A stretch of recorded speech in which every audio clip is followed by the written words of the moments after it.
जय जगन्नाथ। नमस्कार समस्त को शुभ सकाळ।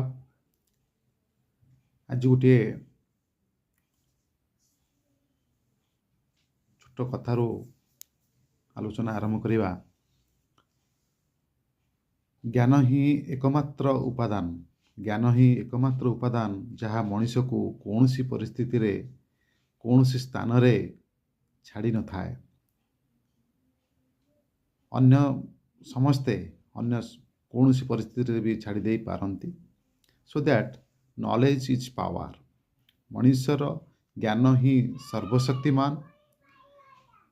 जदि आम पाखरे स्किल अच्छी, निजर ज्ञान अच्छी, निजर दक्षता अच्छी, आमे कोठी हारिबा नाही।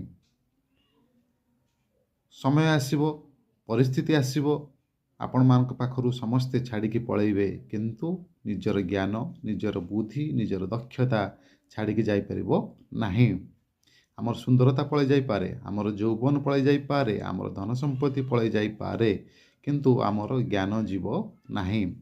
आजिर परिस्थिति रे वर्तमान रो जो माने छात्र छात्री तांको मोर अनुरोध जे निजे ही ज्ञान आहरण कर।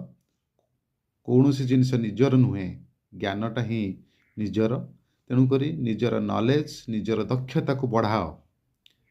वर्तमान पढ़िबा समय स्टूडेंट लाइफ, नॉलेज निजर ज्ञान, निजर दक्षता को बढ़ाओ, जोटा कि परवर्ती समय रे सेईटा ही तुम पाखे रहिबो, आउ किछि तुम पाखे नथिबो। जय जगन्नाथ।